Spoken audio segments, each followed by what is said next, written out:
TV ekranlarından hər kəsə salam. Sualım var verilişimizin ilk buraxılışı ilə qarşınızdayım. Verilişimizin ilk qonağı tədris işləri üzrə prorektor Eldar Aslanovdur. Salam Eldar müəllim. Salam. Necəsiz? Sağ olun, təşəkkür edirəm. Siz necəsiz? Yaxşıyam, çox sağ olun. Tələbələrimiz arasında onlayn sorğu keçirdik və bu sorğuya əsasən ümumiləşdirdik tələbələrimizin sizə ünvanlamaq istədiyi sualları. Tələbələrimizin sizə ünvanlamaq istədiyi ilk sual bundan ibarətdir ki, seçmə fənlərin bəziləri artıq öz aktuallığını itirib, yaxud da tələbələr üçün əlavə yük yaratmaq barədə fikirlər var. Seçmə fənlərin hər hansısa şəkildə proqramdan çıxardılması və yaxud da ixtisas fənləri ilə nisbətdə yükünün azaldılması gündəmdədirmi? Təşəkkür edirəm suala görə. Məzmunla bağlı sualdır. Tələbələrdən məzmunla bağlı, məzmunun dəyişdirilməsinə bağlı sualı eşitmək tədris işləri üzrə prorektor olaraq səmimi deyirəm, məni sevindirir. Yəni belə bir suallarla tələbələr hər zaman bizim qarşımıza gəlmir. Həyat sürətlə dəyişir, rəqəmsallaşma və texnoloji çağırışlar təbii ki, bizi müntəzəm olaraq məzmunu yeniləmək vəzifəsinə qarşı-qarşıya qoyur. Bilirsiniz ki, yəqin ki bilmirsiniz, qaydalara görə məzmun 5 ildən bir dövlət standartlarına baxılması ilə yenilənir və bu Ali Məktəbin yox, Elm və Təhsil Nazirliyinin səlahiyyətindədir. Ali Məktəb isə seçmə fənlər blokunda olan fənləri dəyişdirmək hüququna malikdir. Və məlumat üçün deyirəm ki, bakalavr məzmununda biz sonuncu dəfə 2020-ci ildə bu işi görmüşük və 2020-ci ildə düşünürəm ki, kifayət qədər dövrünə görə yeni fənləri təhsil proqramına daxil etmişik. Amma belə bir təklif olanda fakültələrdən, kafedralardan, filiallardan biz növbəti tədris ilində konkret ixtisas üzrə birinci tədris ili tələbələri üçün təhsil proqramında dəyişiklik eləyə bilirik. Yəni bizim dəyişikliyimiz prosesin hansısa orta mərhələlərində edilə bilməz. Məzmunu idarəçiliyi ilə bağlı biz hansısa bir ixtisasın təhsil proqramının seçmə fənləri blokundakı onların əsas ixtisas fənləri ilə nisbətini artırıb və ya azaltmağımız və ya hansısa bir fənnin aktuallığını itirdiyi üçün başqa bir fəndən əvəz edilməsini yalnız növbəti tədris ilində konkret ixtisasın birinci tədris ili tələbələri üçün tətbiq edilməklə edirik. Amma bu o qədər təsəvvür edin ki, bir dəyişikliyi etməyimiz və birinci tədris ilindən başlamağımız o deməkdir ki, seçmə fənlər bloku olduqda həmən tədris ilinin tələbələri o fənni 2 ildən sonra görə bilirlər. Yəni bu il biz qərar verib gələn ilin sentyabrında X təhsil proqramında hansısa bir dəyişiklik etməyimiz gələn il qəbul olan tələbələrin 3-cü tədris illərində, səhv etmirəmsə 2028-ci, 29-cu tədris ilində seçmə fənlər bloklarını seçərkən qarşılana çıxacağı yeni fənlər olacaq. Bax, bu qədər bir mürəkkəb bir prosesdən bəhs edirik, amma çox arzu edirəm ki, oradakı ixtisaslarımızın profilinə görə pedaqoji ixtisaslar olduğu üçün orada olan fənlərin adının və ya kreditinin dəyişməsi hər zaman zərurətdir. Amma məzmunda verilən biliklər, biliklərin verilmə formasının müntəzəm olaraq yenilənməsi əsas vəzifədir. Və bu məsələlərlə bağlı tələbələrlə keçirdiyimiz sorğular, məzmunla bağlı soruşduğumuz suallara verdikləri cavablar, təbii ki, professor, müəllim heyətinin, fakültələr və kafedralar təkliflərinə də hər zaman açığıq. Növbəti sualımız bundan ibarətdir ki, universitetlərdə tələbələrin tədris prosesində əsas motivasiya qiymət almaqdır və yaxud da qayıb limitini keçməməkdir. Bu məsələlər tədris keyfiyyətində tədrisi və bu istiqamətdə yeni yanaşmaların formalaşması imkanlarını necə qiymətləndirirsiniz? O fikirlə ki, əsas motivasiyalarıdır, qismən razılaşıram. Düşünmürəm ki, bütün tələbələr yalnız qiymət üçün oxuyur. İnanıram ki, tələbələrin içərisində bəlkə deyəcəksiniz ki, az sayda hissəsi, bəlkə də az sayda hissəsi, amma bir hissəsi yalnız qiymət üçün oxunur. İstəməzdim ki, tələbələrimiz yalnız qiymət üçün oxusun. Təbii ki, qiymət motivasiyadır. Hər bir insan əməyinin, səylərinin, çalışmalarının qiymətləndirilməsini istəyər. Daha yüksək qiymətləndirilməsini istəyər. Bunu biz başa düşürük və bunu normalda qarşılayırıq. Amma arzum odur ki, tələbələr təhsil həyatlarının, gənclik yaşlarının, həyatlarının ən gözəl, qiymətli dövrlərini əgər tələbə adını qazanmaq istəyiblərsə, seçiblərsə və universitetdədirlərsə, bunu daha məzmunlu yaşasınlar.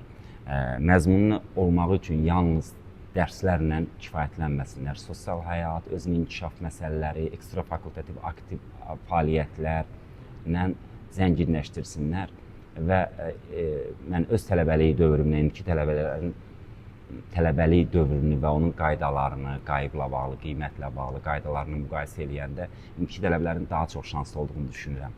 100 ballı qiymətləndirmə idi, indiki bizim dövrümüzdə 5 ballı qiymətləndirmə idi. İndi tələbələrin 25% qayıb limiti var. Onlar yalnız tənbəllik üçün 25% istifadə etməməlidirlər. O 25%-i onlar özlərinin inkişafı üçün çox vacib olan, dərsləri qədər vacib olan özünün inkişaf təlimlərinə, tədbirlərinə sərf edərlərsə, şəxsən bir müəllim kimi bu məni sevindirər. Bəs ümumiyyətlə qayıb limitinin tələbələr qayıb alır və bu qayıb onların imtahana qədərki balına təsir edir. Bəli. Bu təsirin aradan qaldırılması kimi bir fikirləriniz var? Amma bu təsir bilirsiniz ki, cəmi 2 baldır.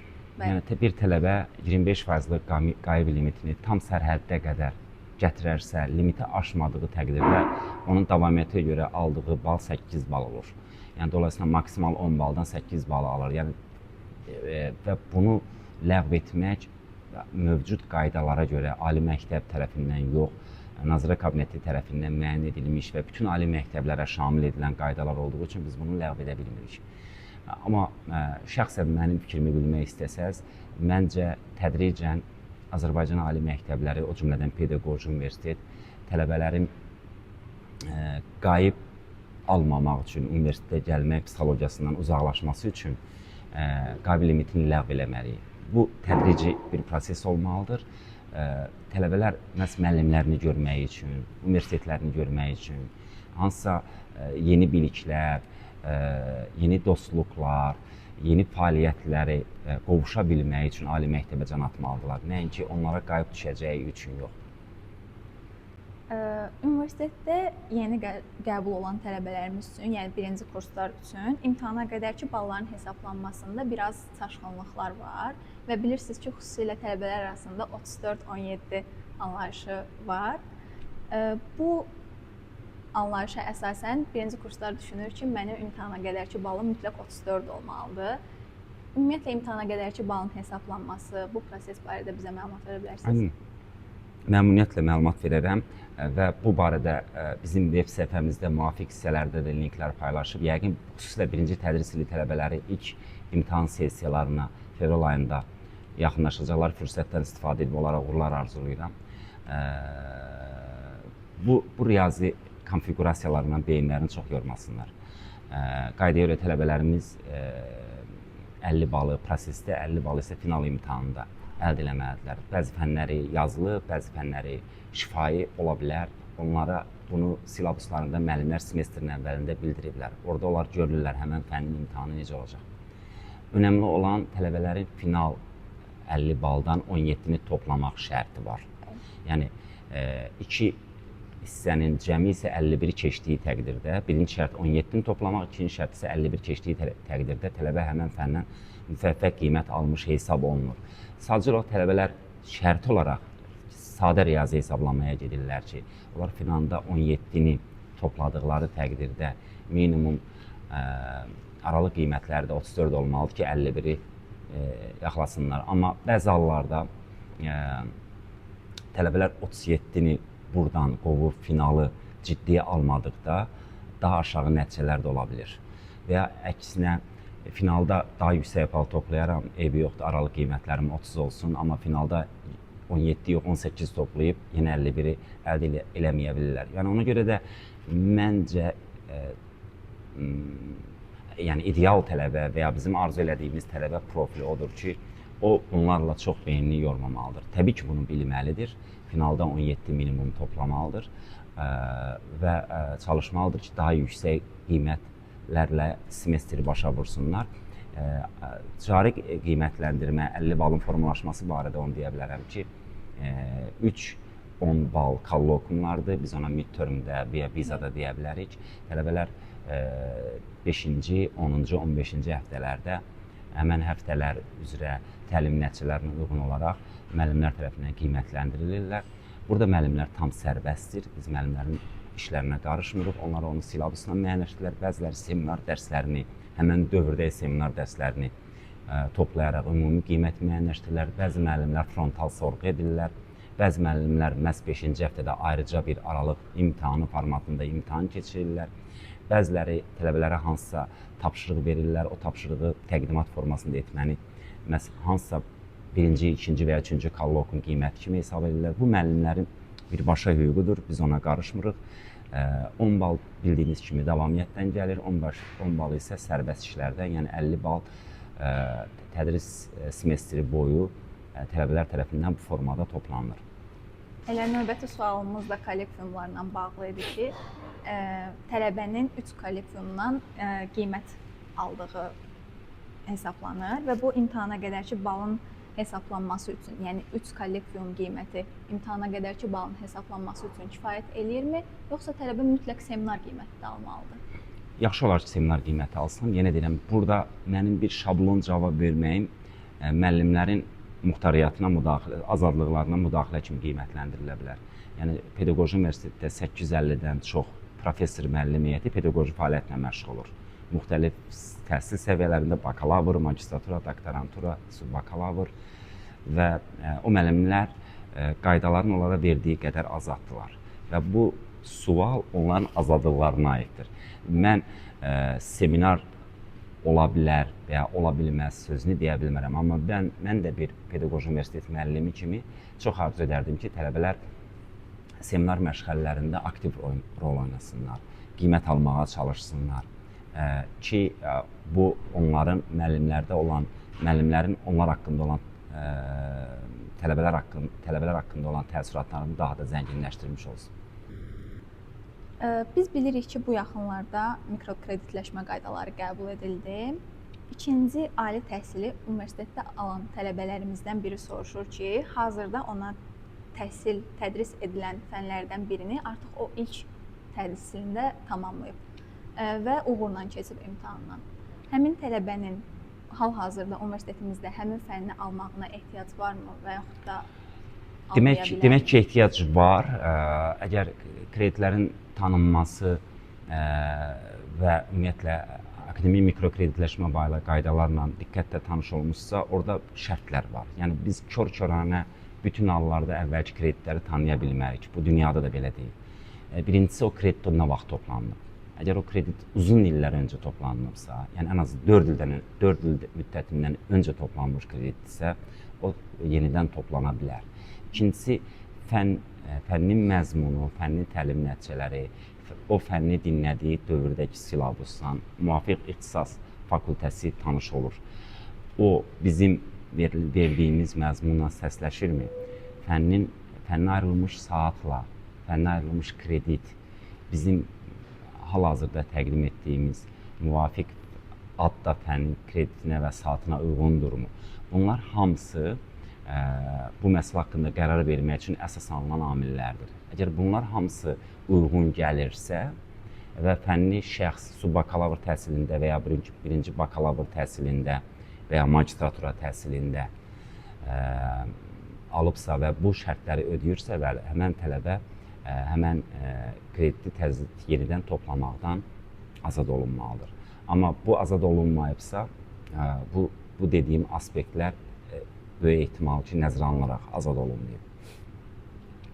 Məlumdur ki, mübadilə proqramları çərçivəsində tələbələrimiz müəyyən müddət ərzində xarici universitetlərə gedirlər və orada təhsillərini davam etdirirlər. Tələbələrimiz soruşur ki, gələcəkdə tələbələr üçün əməkdaşlıq elədiyimiz xarici universitetlərdə onlayn və distant təhsil şəraiti yaradıla bilərmi? Bilər.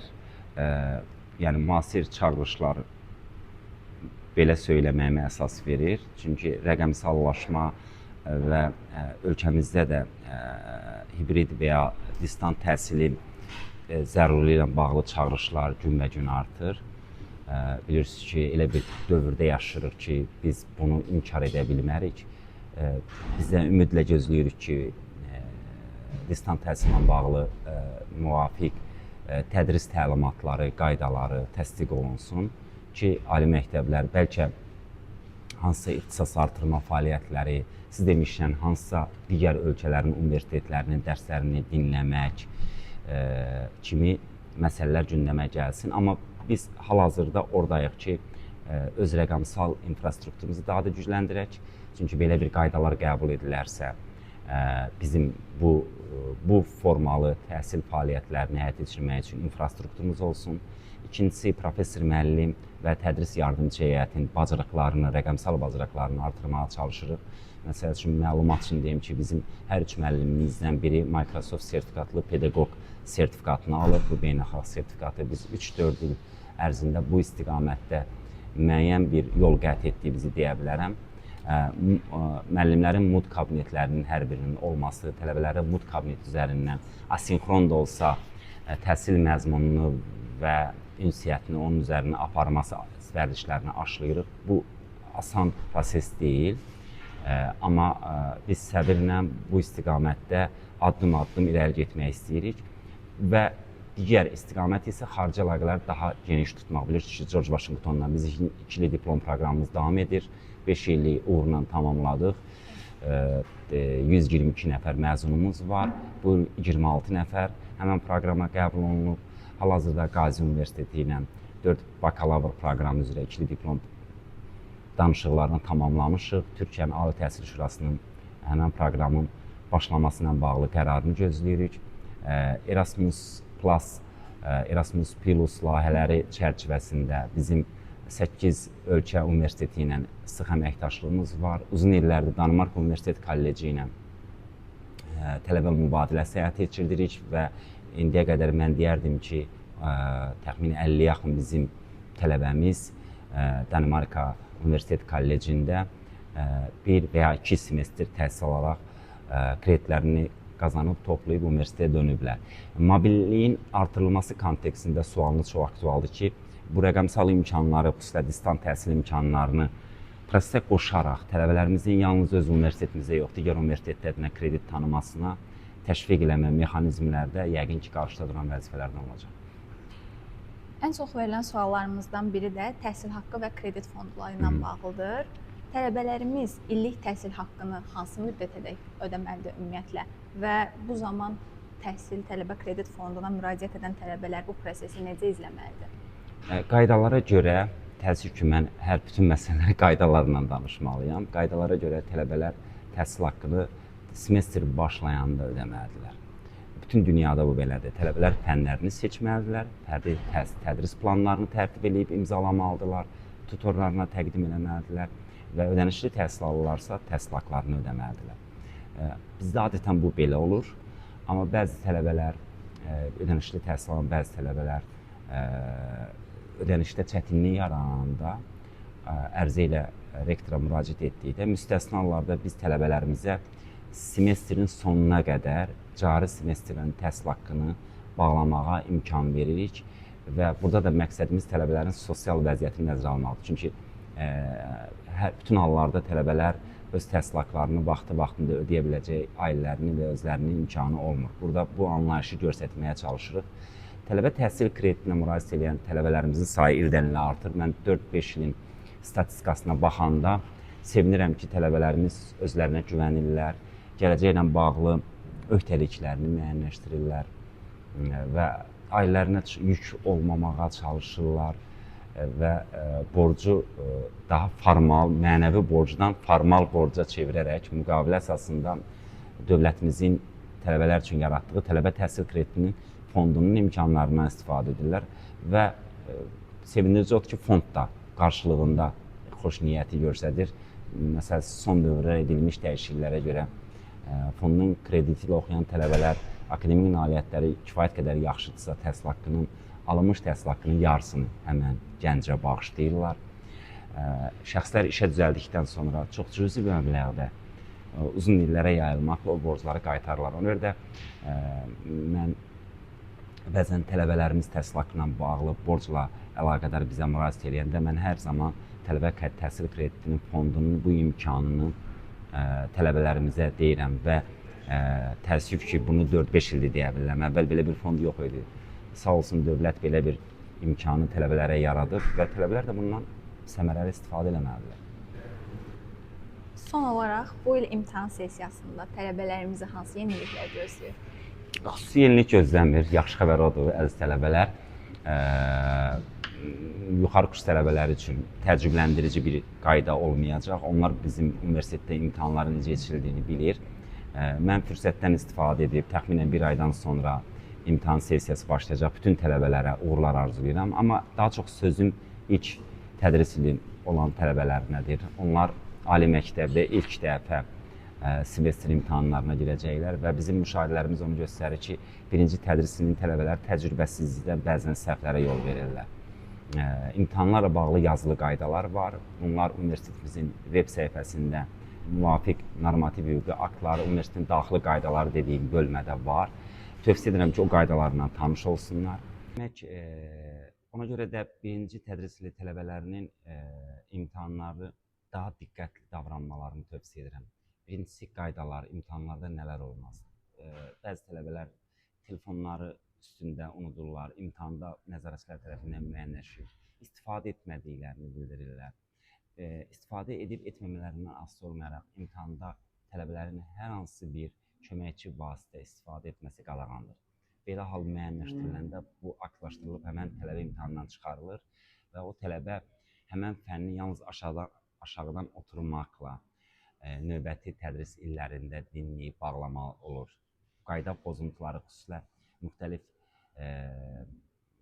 rəqəmsal alətləri işin içinə qatmaqla, qulaqçıq və s. istifadə etməklə tələbələr imtahandakı olan şəffaflığa kölgə yaradırlar və bir müddət sonra qrup üzvləri öz nəticələri elan olunanda hansısa tələbə bu tip üsullarla qiymət alanda tələbə yoldaşlarında imtahanın nəticələri, müəllimlərin qiymətləndirməsi barədə şübhələri artır.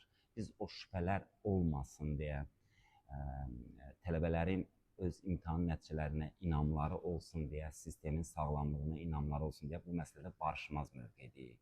Ona görə mən birinci növbədə tələbələrimizdən bunu xahiş edirəm. İmtahanlar əsas etibarı ilə Sabah il korpusunda olacaq. Bəzi ixtisasların, bəzi spesifik imtahanlar olacaq ki, sizə bunu tutorlarınız, fakültələriniz bildirəcək ki, siz həmən fənləri, deyək ki, incəsənət ixtisasında ya musiqi ixtisasında bəzi fənlər ola bilər ki, öz fakültələrində olur. Qalan hallarda isə əksər hallarda imtahanlar mərkəzləşmiş qaydada əsas binada olacaq. Bununla bağlı apellyasiya imtahan nəticələrinin elan olunduqdan sonra 3 gün ərzində tələbələrin apellyasiya vermək hüququ var, apellə eləmək hüququ var imtahan nəticəsini. Bəzi tələbələr yalnız 1-2 bal əlavə olunmaq üçün 89-u 91 olsun deyə apellyasiyaya müraciət edirlər. Bunu çox arzulamırıq. Yəni, başa düşülməlidir ki, müəllimlər tələbələri qiymətləndiribsə, istəmirəm tələbələr bu hüquqdan məsuliyyətsiz şəkildə istifadə eləsinlər, yanlış anlamasınlar mənə tələbələr. Yəni, biri var, tələbə öz nəticəsindən həqiqətən narazıdır. O müraciət edir və o prosesə cəlb olunan müəllimlər təzədən gəlib həmən nəticələri yoxlayır. Bir də var, onlarla tələbələr sadəcə qiymətlərinin 71, 81, 91 olması üçün müraciət edir. Belə hallarda ədalət axtarışında olan tələbənin haqqına müəyyən qədər girmiş olurlar həmən tələbələr. Çünki müəllimlər kifayət qədər məhz nəticəsindən narazı olan tələbəni iddiasını araşdırmağa daha az vaxtları qalır. Ona görə mən istəyirəm tələbələr bu məqamın da fərqində olsunlar. Ona görə apellyasiya ərizələri verəndə daha ciddi düşünərək qərar versinlər. Amma belə bir hüquqları var və biz tələbələrimizin apellyasiyasını heç bir halda məhdudlaşdırmırıq.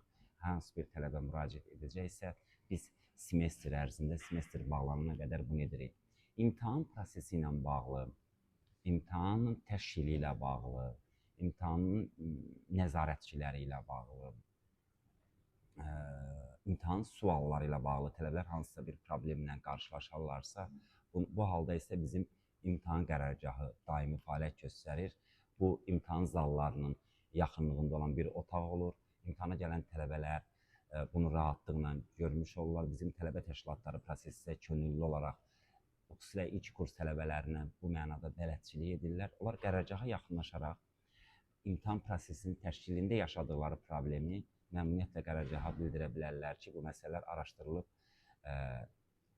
nəticəsi hasil olsun. Çalışırıq ki, imtahanları əziz tələbələr həmən gün elan edək. Bizdə imtahanlar 3 növbədə olur. 9, 12 və 15:00-da başlayan imtahanlar olur. 15:00-da başlayan imtahanların həmən gün elan olunması təəssüf ki, qeyri-mümkündür. O növbəti iş gününə hökmən keçir. Amma 9 və 12 imtahan nəticələrini həmən gün elan etməyə çalışırıq və bu bizim LMS Learning Management sistemi dediyimiz universitetimizin elektron portalı vasitəsilə tələbələrin şəxsi kabinetinə gəlir. Paralel olaraq sizin tutorlarınız da onu bilib sizinlə bölüşürlər.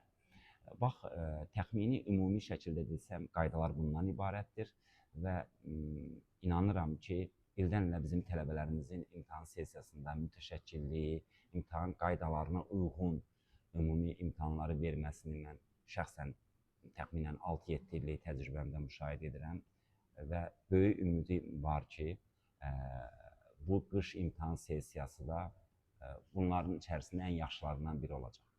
Tələbələrimizin sizə ünvanladığı suallar bu qədər. Zaman ayırıb suallarımızı cavablandırdığınız üçün minnətdarıq.